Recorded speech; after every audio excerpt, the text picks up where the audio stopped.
The Acolyte, Episode 3. What an unbelievable episode. We really have a lot to get to. I'm calling it. The Acolyte's legacy will be the She-Hulk of Star Wars. They just can't write them well, unfortunately. The third episode of Star Wars The Acolyte has completely trashed the legacy of Star Wars as a whole. Let's talk about it.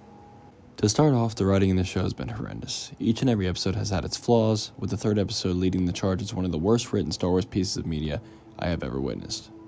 This episode completely ruined the legacy of Anakin as a whole, and that is my biggest issue with Star Wars lately. Even with Dave Filoni at the helm of the creative force behind Disney Lucasfilm, they somehow still put out these insufferable pieces of media that don't live up to the lore of George Lucas' Star Wars that he himself created and taught to Dave.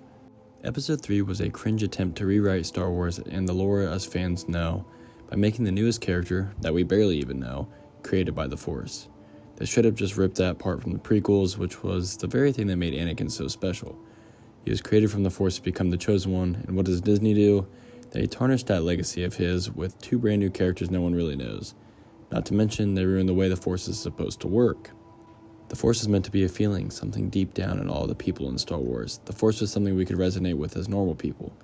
It wasn't just a feeling, it was a potential that had to be tapped into and completely trained in. That is why the Jedi are so important, because they learned how to use the Force and train others in the Force.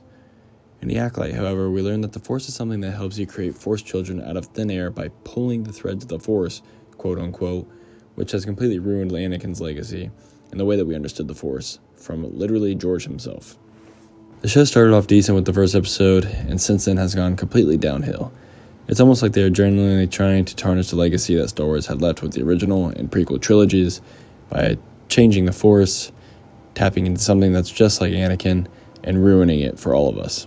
Back to the writing, Osha and her sister May at one point tell each other that they love each other, and then literally a few minutes later, May tells Osha she will kill her. May then starts a fire that somehow kills everyone, but we don't really know because they don't explain anything because the writing, once again, is not good. There are multiple inconsistencies that anyone could easily point out. Overall, the show and episode in particular just go to show us how far Disney is willing to go to ruin and tarnish the legacy of Star Wars, and also everything George created. I say this for all of us Star Wars fans. I'm tired of waiting for them to fix their mistakes because Disney never really will.